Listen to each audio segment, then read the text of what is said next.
പക വീട്ടാൻ കൂടി വേണ്ടിയുള്ളതാണ് എന്ന വാചകം ആദ്യമേ തന്നെ പറഞ്ഞുകൊള്ളട്ടെ. ഇന്നലെ നമുക്കറിയാം, കേരള സമൂഹത്തിന് വളരെ നിർണായകമായ ദിവസമായിരുന്നു.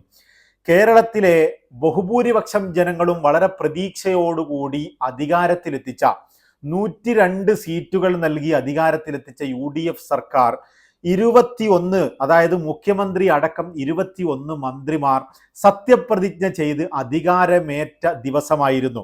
ഈ ദിവസം മുഖ്യമന്ത്രി VD സതീശൻ അതിനു മുമ്പ് തന്നെ പറഞ്ഞിരുന്നു, മുഖ്യമന്ത്രിയായി അധികാരമേറ്റയുടനെ മന്ത്രിസഭാ യോഗം ഉണ്ടാകുമെന്നും അതിൽ ചില സർപ്രൈസുകൾ ഉണ്ടാകുമെന്നും അദ്ദേഹം വളരെ വ്യക്തമായി പറഞ്ഞിട്ടുള്ള വിഷയമായിരുന്നു.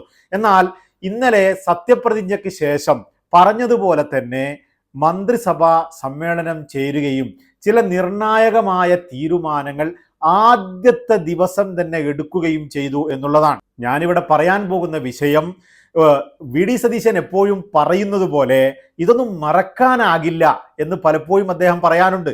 ഇന്നലെ വാർത്താ സമ്മേളനത്തിൽ ഈ മന്ത്രിസഭാ യോഗം ചേർന്ന് അദ്ദേഹം വിശദീകരണം നടത്തുന്ന വാർത്താ സമ്മേളനത്തിലും ഞാനിപ്പറയുന്ന വിഷയത്തിലേക്ക് വരുമ്പോൾ അദ്ദേഹം പറഞ്ഞു, അതൊരിക്കലും എനിക്ക് മറക്കാൻ പറ്റുന്നില്ല എന്ന്.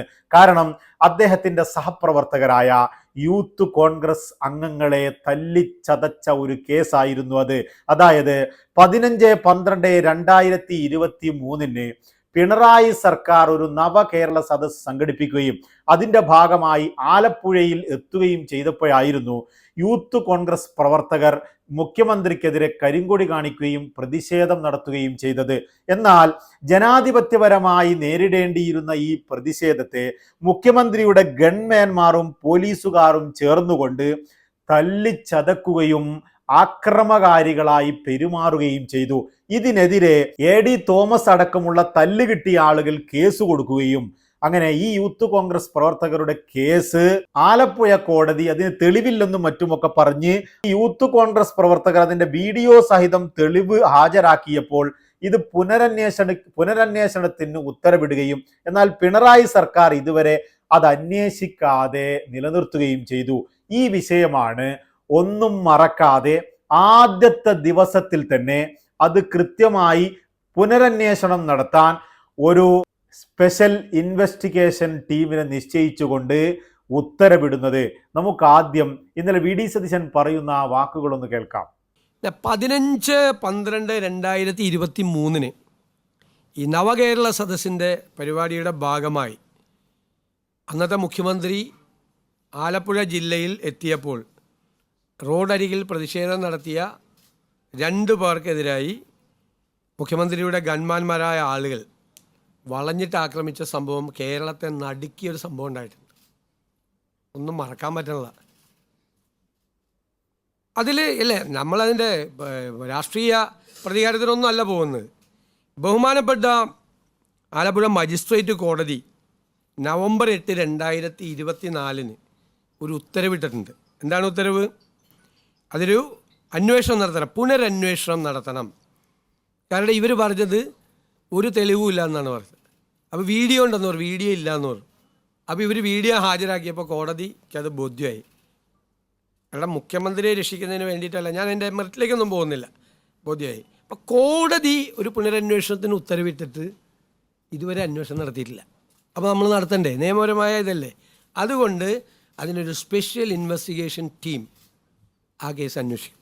അപ്പോൾ അതാണ്, ഒന്നും അങ്ങനെ അങ്ങ് മറക്കാനാവില്ല എന്നാണ് VD സതീശൻ പറയുന്നത്. അന്ന് ഈ സംഭവം മുഖ്യമന്ത്രിയുടെ ഗൺമാൻമാർ ഇത്തരത്തിൽ തല്ലിച്ചതക്കുന്ന വീഡിയോ കേരള സമൂഹത്തിൽ വൈറലാവുകയും അത് കോൺഗ്രസിനും UDFനും ഇടയിലും കേരള ജനതയ്ക്കുമിടയിലും വളരെ പ്രതിഷേധാർഹമാവുകയും ചെയ്തിരുന്നു.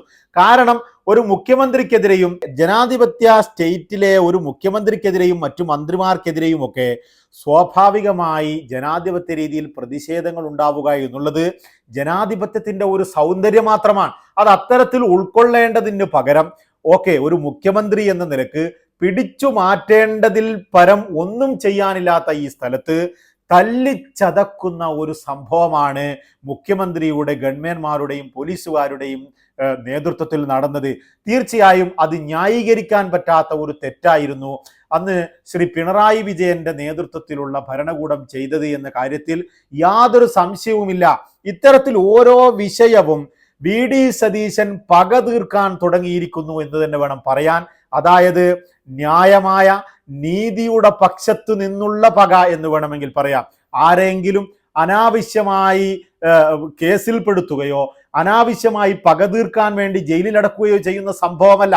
തൻ്റെ സഹപ്രവർത്തകർക്ക് തങ്ങൾ എതിർവശത്ത് പ്രതിപക്ഷമായി നിൽക്കുന്ന സമയത്ത് ഭരണപക്ഷത്തിനെതിരെ സമരം നടത്തുമ്പോഴും മറ്റുമൊക്കെ അനീതിപരമായി തല്ലിച്ചതക്കുകയും പരിക്കേൽപ്പിക്കുകയും മറ്റും തങ്ങൾക്കെതിരെ ചെയ്തിട്ടുണ്ടെങ്കിൽ തീർച്ചയായും അതിൻ്റെ കേസുകൾ കുത്തിപ്പൊക്കുകയും പുനരന്വേഷണം നടത്തുകയും അതിൽ നീതിയുക്തമായി ശിക്ഷ ലഭിക്കേണ്ടവർക്ക് ശിക്ഷ വാങ്ങിക്കൊടുക്കുകയും ചെയ്യുന്ന പകയാണ് ഞാൻ പറഞ്ഞ പക.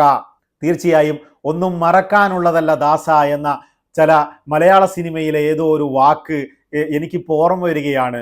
വി ഡി സതീശന്റെ ഓരോ വിഷയങ്ങളെടുത്ത് നമ്മൾ പരിശോധിച്ചു കഴിഞ്ഞാലും സതീശൻ ഒന്നും മറന്നിട്ടില്ല. വടശ്ശേരി ദാമോദരൻ സതീശൻ എന്ന സതീശൻ മുഖ്യമന്ത്രി ഒന്നും മറക്കുന്നവനല്ല എന്നാണ് കഴിഞ്ഞ ദിവസത്തെ പത്രസമ്മേളനത്തിൽ നമുക്ക് മനസ്സിലാവുന്നത്.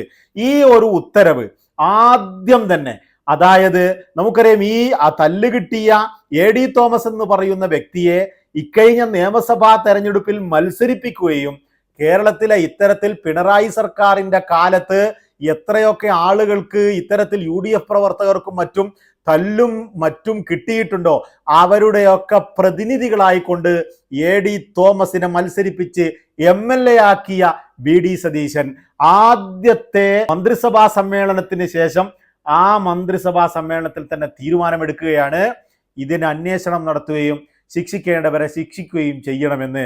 ഇത് കേരളത്തിലെ യുവാക്കളായ യൂത്ത് കോൺഗ്രസ് പ്രവർത്തകർക്ക് ചെറിയ ഉത്തേജനമൊന്നുമല്ല നൽകിയത്.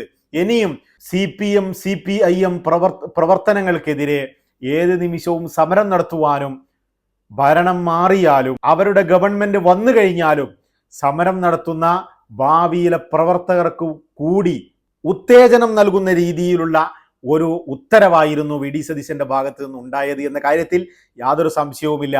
ഇങ്ങനെ മറക്കാത്ത പല ഉത്തരവുകളും ആദ്യ ദിവസം തന്നെ നമ്മൾ കണ്ടു എന്നുള്ളതാണ്.